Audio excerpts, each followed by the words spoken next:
santo eres tú, Señor, digno de toda nuestra adoración, digno de toda nuestra alabanza, de toda nuestra honra, Señor. Ese eres tú, Padre. Gracias, gracias en esta mañana por la libertad que tenemos de expresarte nuestro amor. A través de estos cánticos decirte, Señor, te amamos. A través de nuestra palabra, Señor, decirte que queremos hacer y vivir nuestra vida conforme a tu voluntad. Y en esta mañana, Señor, queremos escucharte hablar. Queremos que tú toques nuestras vidas, Señor, a través de tu palabra, de esa palabra que transforma, de esa palabra que cambia, de esa palabra que redarguye, que nos confronta con nuestro pecado, pero también es esa palabra que nos sostiene, nos contiene, nos restaura, nos guía, Señor, ilumina nuestro caminar. Gracias, Señor, te damos. Bendícenos, Señor. Quédate con nosotros. En el nombre de Jesús. Amén.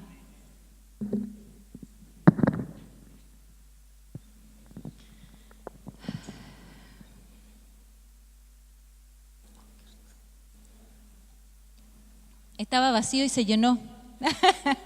Qué bueno. Qué hermosa ceremonia de bautismo. Mientras estaba ahí en mi puesto, reflexionaba y yo decía, no hay mejor decisión en la vida que recibir a Cristo en nuestro corazón. Amén, ¿cierto? No hay mejor decisión en la vida y más importante que tener a Cristo en nuestro corazón. De ahí viene todo lo demás. Y esa es una decisión, como la decisión que tomaron cada uno de nuestros hermanos jóvenes. Qué gozo me daba que estos pequeños o estos jóvenes, ¿cierto?, ya hayan tomado una decisión por el Señor, o más bien hacer pública una decisión que hicieron en secreto por el Señor. Y en relación a las decisiones queremos hoy día también compartir en su palabra, y quiero comenzar leyendo una noticia que tiene algunos años. Dice así: el 3 de mayo de 1993 se produjo un aluvión en la zona de la quebrada de Macul, entre las comunas de Peñalolén y La Florida, fenómeno que arrasó con poblaciones del sector de La Higuera, en la comuna de La Florida, dejando un saldo de 26 muertos, 8 desaparecidos y dejando damnificados a más de 30.000 pobladores. Los daños materiales se resumieron en alrededor de 400 viviendas destruidas y más de 5.000 con daños diversos. ¿Quién recuerda esa noticia? Sí, ¿cierto? Yo la recuerdo muy clarita, no les voy a decir la edad que tenía en ese entonces, pero me recuerdo haber estado trabajando en el centro de Santiago y en la tarde tratar de ir a tomar locomoción y era imposible poder tomarla por todo lo que estaba aconteciendo, a causa de justamente de este aluvión que se había desarrollado en la quebrada de Macul. ¿Por qué hago énfasis en esta noticia? Porque habían viviendas construidas en aquel lugar, en un lugar que no estaba apto para construir, que probablemente la gente cuando llegó a construir su casa era tiempo de verano y como seres humanos creemos que nunca a nosotros nos va a pasar algo malo y construyeron aquel lugar, un lugar no apto para vivienda. Pero llegada el invierno, ¿qué pasa con las aguas? Toman su curso natural, Y créanme que después de esto, igual hubieron casas que se edificaron ahí. Y de nuevo, otra vez, lo mismo.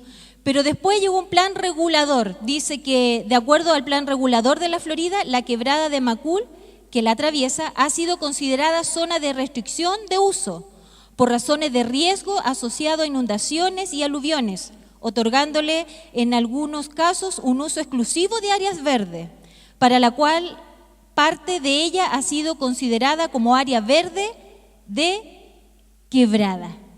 Y a veces uno ve noticias y hay cosas que se pueden prever, pero nuestra terquedad o nuestra soberbia nos hace tomar decisiones equivocadas. Y bueno, y justamente la porción de la Biblia que vamos a leer a continuación habla de esto, de de 2 casas que fuesen construidas, fundamentada en algún lugar que no era apto, y otra que tomó una buena decisión, ¿cierto? Y se fundamentó en la roca. Le invito a que podamos leer en el Evangelio de Lucas, capítulo 6, verso 46 al 49. Esta misma porción, similar, está también en Mateo 7, del 24 al 27, pero vamos a leer en el Evangelio de Lucas.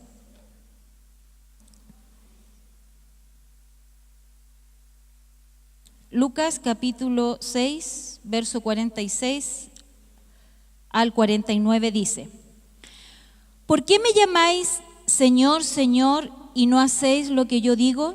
Todo aquel que viene a mí y oye mis palabras y las hace, os indicaré a quién es semejante. Semejante es al hombre que al edificar una casa cavó y ahondó y puso el fundamento sobre la roca.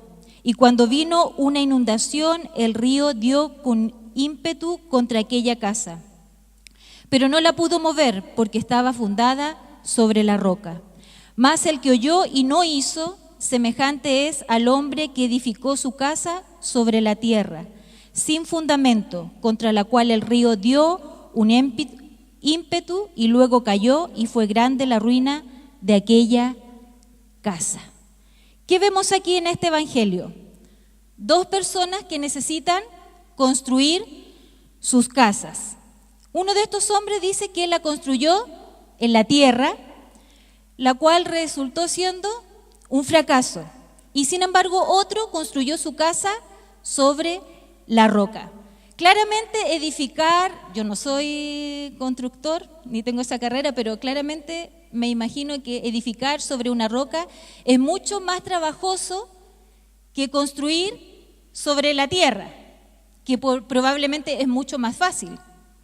Pero al mismo tiempo uno puede ver las consecuencias de que cuando uno invierte más tiempo o más dedicación, la consecuencia es positiva.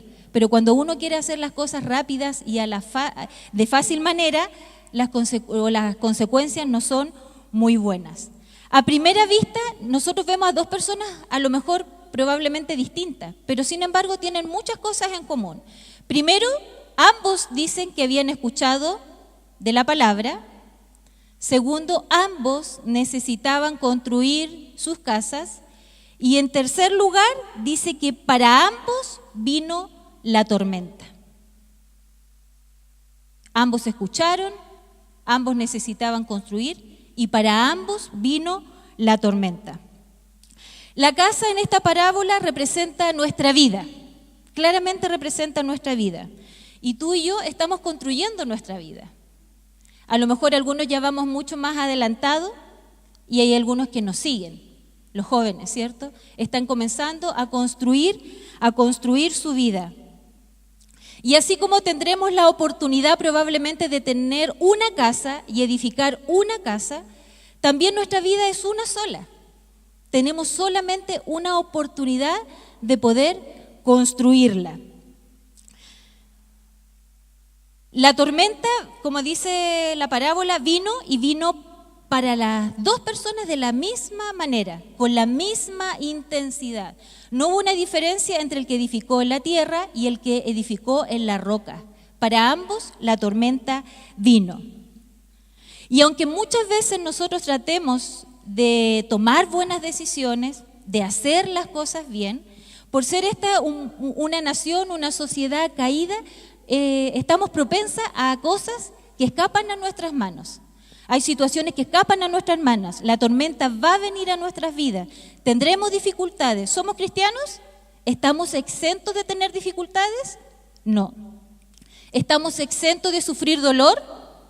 ¿Estamos exentos de padecer enfermedades? ¿Estamos exentos de pérdidas? No. La tormenta vendrá de igual forma a nuestras vidas. Lo importante es que cuando venga nos encuentre preparados, si pudiésemos decir preparados, o nos encuentre firmes. Pero si nuestra fe está débil en el momento de la tormenta, créanme que por lo menos no vas a amarrear, ¿cierto? No vamos a estar firme en ese momento. Y en esta parábola dice que vino la tormenta y ese hombre que construyó en la roca no tuvo nada que temer. Al principio habíamos dicho que un hombre había construido la tierra y había tenido consecuencias devastadoras. Su casa, ¿cierto?, frente a una tormenta había sido destruida. Pero sin embargo ese hombre que construyó en la roca no tuvo que temer. Sabía que la tormenta iba a venir, pero él no tuvo que temer. Y como ya mencionábamos, ambos hombres escucharon la palabra de Jesús. ¿Y qué hizo la diferencia? Si ambos habían escuchado, ¿qué hizo la diferencia? ¿No escucho? ¿Ah? ¿El viento? La obediencia, ¿cierto? Dice la Biblia, el que oyó e hizo. No solamente el que oyó, sino que el que oyó e hizo. El secreto para edificar una vida firme e inamovible no está solamente en asistir a la congregación. No digo que está mal en asistir, hay que asistir, pero no solamente en eso. Dice que no solamente es importante escuchar un buen sermón, ni siquiera es solamente importante leer la palabra todos los días, sino que lo que marca la diferencia es leer o escuchar, pero también hacer. Yo puedo venir a la iglesia, escuchar palabra, pero yo me puedo ir de este lugar y no considerar nada de lo que escuché. Solamente me vuelvo un oidor y no un hacedor, como dice Santiago. Y el texto comienza haciendo la pregunta: ¿por qué me llamáis Señor, Señor, y no hacéis lo que yo os mando? ¿Por qué me llamáis Señor, Señor, y no hacéis lo que yo os mando? Yo les decía anteriormente que esta misma porción bíblica se encuentra en Mateo. Y Mateo introduce a este tema más profundamente aún y dice, Mateo 7:21 dice: no todo el que me dice Señor, Señor entrará en el reino de los cielos, sino el que hace la voluntad de mi Padre que está en los cielos. Muchos me dirán en aquel día: Señor, Señor, ¿no profetizamos en tu nombre y en tu nombre echamos fuera demonios y en tu nombre hicimos muchos milagros? Y entonces les declararé: nunca os conocí, apartaos de mí, hacedores de maldad. Y después de esa introducción viene la historia, la parábola: cualquiera pues que me oye estas palabras y las hace, la compararé a un hombre prudente. A un hombre prudente. Y de acuerdo a esta pregunta, podríamos concluir que Jesús dice, Él es el Señor de aquellos que oyen y hacen.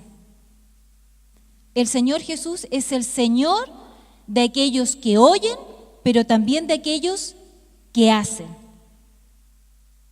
No puede haber una disociación o un divorcio entre oír y hacer para los cristianos. Si nosotros decimos ser cristianos, nosotros debemos escuchar, pero también hacer, también considerar la palabra. Y como yo les decía, Santiago justamente 1:22 dice: mas sed hacedores de la palabra y no tan solo oidores, engañándonos a nosotros mismos, haciéndonos creer que con venir a la iglesia es suficiente. Al final hay un autoengaño y estamos convenciéndonos de una falsa confianza. ¿Es suficiente venir a la iglesia y nada más? ¿Es suficiente escuchar palabra y nada más? ¿Es suficiente leer la palabra y nada más? ¿Qué nos falta? Hacer. Hermanos, nos falta hacer. Y estos no son tiempos fáciles. No son tiempos fáciles. No son tiempos fáciles para ninguno de nosotros como familia. ¿O usted no tiene ninguna situación difícil en su familia? Son tiempos difíciles. Y si nosotros no vivimos la palabra, va a venir la tormenta y nos va a zamarrear y nos va a pillar débiles y nuestra fe va a decaer. No son tiempos fáciles. Es los tiempos en que más necesitamos tomarnos de la mano del Señor, es cuando más necesitamos empoderarnos de su palabra, es cuando más necesitamos buscar del Señor en familia, no solamente en la iglesia, en nuestras casas, en familia. Lo hemos dicho varias veces con distintas personas que han tomado el púlpito, de que la responsabilidad de la espiritualidad de nuestro hogar depende de los padres. Y en la medida en que yo construyo en mi hogar una sólida vida espiritual familiar, voy a contribuir también a la solidez de la fe de mi iglesia. Y no le voy a dejar toda la pega, ¿cierto?, a los maestros de escuela dominical o a los líderes de la iglesia, cuando bíblicamente los padres son los responsables. Y como yo les decía, es importante edificar nuestras vidas sobre la roca. Es importante no edificar nuestra vida sobre la arena o sobre la tierra. Es tentador construir la casa en la arena. Como yo les decía a un principio, es fácil, es rápido, pero su fin es de destrucción. Pero sin embargo, construir en la roca me quitará más tiempo, tendrá mayor sacrificio, mayor esfuerzo, pero vendrán los momentos de dificultades y yo podré permanecer firme, en pie. Y ahora, ¿qué significa construir sobre la roca? Es como un término tan espiritual, pero en lo concreto, ¿qué es construir sobre la roca? Hacer de Dios el Señor de tu vida. Es lo primero. Hacer de Dios el Señor de tu vida y cumplir aquel mandamiento que dice: amarás al Señor tu Dios con todo tu corazón, con toda tu alma y con toda tu mente. Eso es construir y edificar mi vida sobre la roca. Principios y valores bíblicos, no a la mentira. No hay mentiras blancas ni pequeñitas.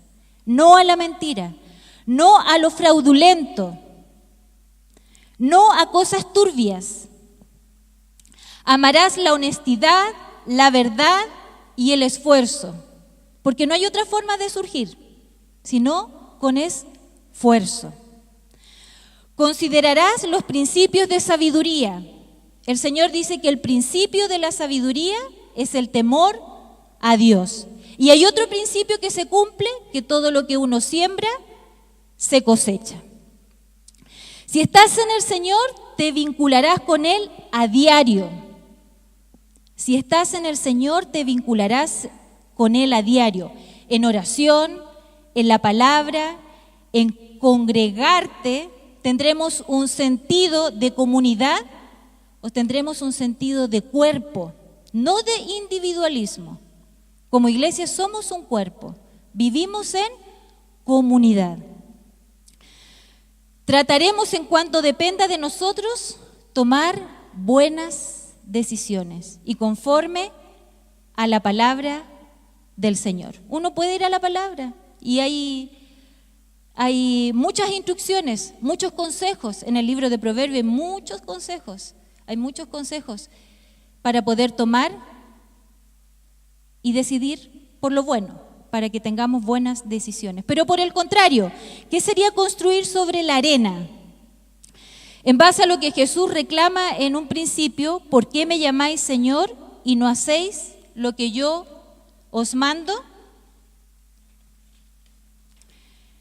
No vivir una vida religiosa, no convencernos de que somos cristianos y estamos viviendo más bien una vida religiosa. Como decíamos antes, conformarnos no solo con venir a la iglesia, pero no vivir la palabra. Si eso es lo que nos hace diferente del mundo, en que nosotros vivimos la palabra. Nuestra vida debe ser muy distinta a como el mundo la vive. Y más aún, hermano, el mundo necesita que nosotros podamos brillar. El mundo necesita que nosotros realmente podamos ser la luz. O sea que en el momento en que nosotros decidimos edificar nuestra vida en la arena, siendo oidores de la palabra, y decidimos no edificar nuestra vida sobre la roca, no solamente no hacemos mal a nosotros, sino que también le hacemos mal al mundo, porque dejamos de brillar, dejamos de ser luz, dejamos de ser sal y dejamos de cumplir la voluntad de Dios. En la medida que yo decido edificar mi vida sobre la roca que es Cristo y vivir mi vida de acuerdo a la palabra, no solamente la bendición es para mí, sino que también para el mundo, porque eso quiere decir que mi vida brilla delante de los hombres y soy luz para el mundo. Y vuelvo a insistir, estos no son tiempos fáciles. El tema de la juventud siempre es un tema muy en boga, ¿cierto? Y es nuestra preocupación a lo mejor como adultos, no solamente por los jóvenes de nuestra iglesia, sino por lo que viven los jóvenes fuera. Ayer leía, entre paréntesis, escuchaba una noticia en el canal 24 Horas y un psiquiatra decía, por ejemplo, con respecto a la marihuana, decía que solo bastaba haber fumado 30 veces en tu vida marihuana y aumentaba un 300% de adquirir esquizofrenia. 30 veces en tu vida y un 300% para adquirir esquizofrenia. Como a veces los jóvenes tratan de evadir sus situaciones con la marihuana y también está comprobado que eso genera altos niveles de depresión. O como otra noticia, por ejemplo, que ustedes saben que hoy el SIDA está descontrolado en nuestro país. Y que hoy probablemente, de acuerdo a una noticia, estamos más propensos a tener SIDA en Chile que en los mismos países africanos. Y nosotros, si no brillamos y si nosotros decidimos comportarnos como el mundo se comporta hoy en día, ¿cuál es la diferencia? ¿Cuál es la diferencia de decir que somos cristianos y que nuestra vida está edificada en la roca? Si siendo oidores no hacemos y no vivimos la palabra del Señor. Hay otras cosas también que significan construir en la arena y no sobre la roca, hacer cosas para Dios pero sin Dios. ¿Será posible hacer cosas para Dios pero sin Dios? Se refiere a que muchas veces el activismo nuestro en la iglesia nos absorbe a tal punto que descuidamos nuestros tiempos de oración, descuidamos nuestro tiempo de intimidad con el Señor. Todo el liderazgo está, por amor al Señor, trabajando. Pero si nos preguntamos, ¿cómo está tu vida y tu relación con el Señor? Eso debe ser lo primero. Y luego, el trabajo de la obra. Debemos amar más al Dios de la obra que la obra misma. Vivir siendo arrastrados por pensamientos y filosofías de este mundo. De verdad que hay muchos pensamientos que he ido entrando y solapando también a nuestra iglesia y que de una u otra forma también van afectando nuestros valores y nuestros principios. Viviendo al filo de la gracia, como la iglesia de la Odisea.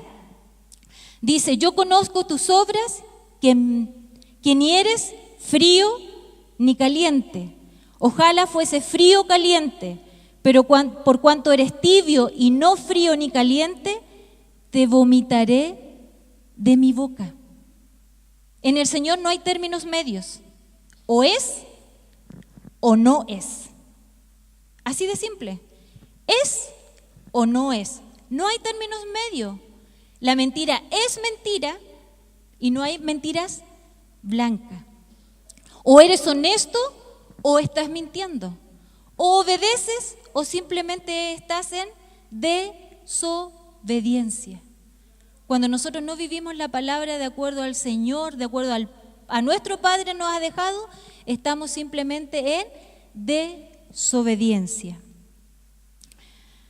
Cuando nuestra vida está fundamentada en la roca que es Cristo, llegará la tormenta y nos mantendremos en pie. Yo quiero compartir ya casi para ir terminando. Yo sé que hoy día un día con muchos temas en el programa. Compartir lo que significa cuando viene la tormenta de alguna enfermedad. Viene la tormenta porque no hay trabajo, viene la tormenta porque las deudas ya nos tienen acogotados, viene la tormenta por alguna enfermedad. Hay cosas que vivimos de acuerdo a decisiones mal tomadas, pero hay cosas que vienen cuando uno ni la espera que puedan venir. Y esto que voy a compartir con ustedes es un extracto de un testimonio de la revista Betania, en un artículo que se llama Alimento para el Alma. Este es el testimonio de una hermana de la iglesia de la primera y lo relata en el contexto de la enfermedad de su mamá, tenía cáncer. Dice: en febrero del 2013 recibimos los resultados de los exámenes de rutina. Habían pasado 2 meses desde que todo se había terminado. Estábamos nerviosos. Durante ese tiempo le pedimos a Dios que la sanara. Esperábamos de todo corazón el milagro. Pero en la madrugada del 10 de junio las cosas cambiaron de una forma que no pensé antes. Ese día el doctor le dijo a mi mamá que el tratamiento no estaba siendo efectivo. Solo oramos y le pedimos a Dios que nos guiara en cuanto a qué hacer, si continuar o dejar el tratamiento. A las 12 de la noche debimos partir a la urgencia con mi mamá porque estaba con una hemorragia. Mi mamá estaba blanca y muy asustada. Las dos nos miramos y me dijo que pensaba que podía morir. Creo que Dios me dio el valor para calmarla a pesar de mi propio temor y decirle que todo iba a estar bien, que Él estaría con nosotros hasta el fin. Ese día nos dijeron que ya no había nada más que hacer. La enfermedad había llegado a su etapa terminal. Extrañamente Dios respondió nuestra oración, no con el milagro que esperábamos. A pesar del diagnóstico, logramos compartir 6 meses más con ella. Dios nos regaló ese tiempo para despedirnos y para compartir momentos inolvidables. Durante esos meses dejé el sufrimiento que me causaba pensar que ella no se sanaría, por más que se lo pidiera a Dios, y decidí aferrarme a Él lo más fuerte que pude. Ese milagro por el que tanto rogamos no nos llegó de la forma que nosotros queríamos. Mi mamá partió a la presencia del Señor y no fue sanada como hubiéramos deseado. Sin embargo, cuando miro hacia atrás y veo la dignidad con que fue tratada y cómo siempre tuvo lo que necesitó, tanto física, emocional y espiritualmente, veo que este periodo estuvo lleno de pequeños milagros que nos dio nuestro Señor, los médicos, la familia, los amigos, los medicamentos y tantas cosas más. La suma de esos pequeños milagros fueron los que nos mantuvieron en pie durante la enfermedad de mi mamita. Hoy ella es libre de su cuerpo enfermo y vive la promesa por la que todos esperamos, estar eternamente junto a nuestro Padre Celestial. La tempestad y la tormenta llegan a nuestras vidas y no por tener al Señor en nuestras vidas quiere decir que Él siempre nos va a dar la victoria de la manera que nosotros esperamos que Él nos dé la victoria. Él tiene su voluntad y su voluntad es soberana por sobre nuestra voluntad. Pero cuando nosotros estamos tomados de la mano del Señor, tenemos la capacidad de vivir una situación tan difícil como esta de una forma muy distinta a como el mundo la puede vivir. Pero si yo he decidido edificar mi vida en la tierra, en fundamentos débiles, claramente va a venir la tormenta y me va a zamarrear y me va a botar. Y lo último que quiero leer de este testimonio, que fue lo que más me tocó mi corazón, dice: algo que siempre recordé en los últimos días de enfermedad de mi mamá era que si decidía negar mi fe, no me quedaba absolutamente con nada. Aférrate a Él y no al milagro por el que estás luchando. Si nosotros negamos nuestra fe, no nos quedamos con nada. ¿En qué vamos a fundamentar nuestra esperanza? En nada, no nos queda absolutamente nada.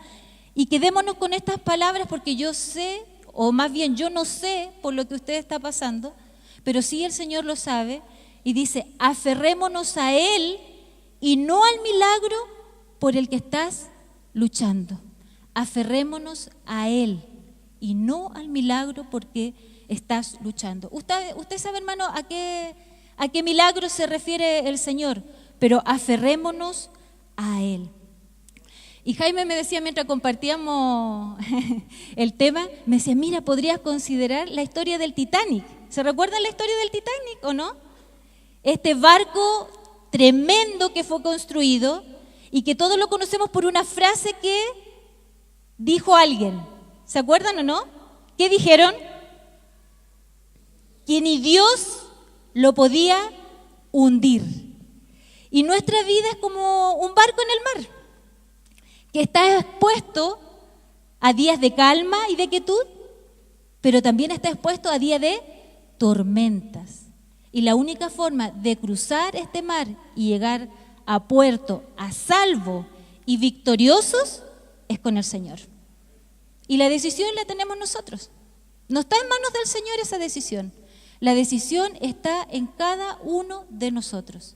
Y nosotros cada día o decidimos vivir ese día de acuerdo a la palabra o simplemente estamos en desobediencia. O realmente somos hijos de Dios y el Señor es el Señor de nuestras vidas, o no somos hijos de Dios y el Señor no es el Señor de mi vida. Porque yo he decidido vivir mi vida a mi manera. Oremos. Señor, en esta tarde queremos darte gracias. Gracias, Señor, porque aún con vida tenemos la oportunidad de decidir por ti. A pesar de las dificultades, Señor, tenemos la posibilidad de creerte a ti y de vivir la vida de acuerdo a tu palabra. Aunque probablemente veamos todo turbio, todo oscuro y quisiésemos tomar la primera salida como la solución al problema. Pero, Señor, ayúdanos a creerte para poder decidir por tu palabra y esperar en ti, que después de la tormenta siempre viene la calma, porque tú, Señor, la traes. Esa es nuestra esperanza, esa es nuestra confianza. Como decía esta niña que compartía, o esta joven, el testimonio de su mamá, si nosotros nos olvidamos de nuestra fe, ¿qué nos queda? Nada, Señor, absolutamente nada. Gracias, Señor, por hablar en esta mañana a nuestras vidas, pero que no solamente quedemos en oír, sino que también podamos hacer. Gracias, Señor, en el nombre de Jesús. Amén.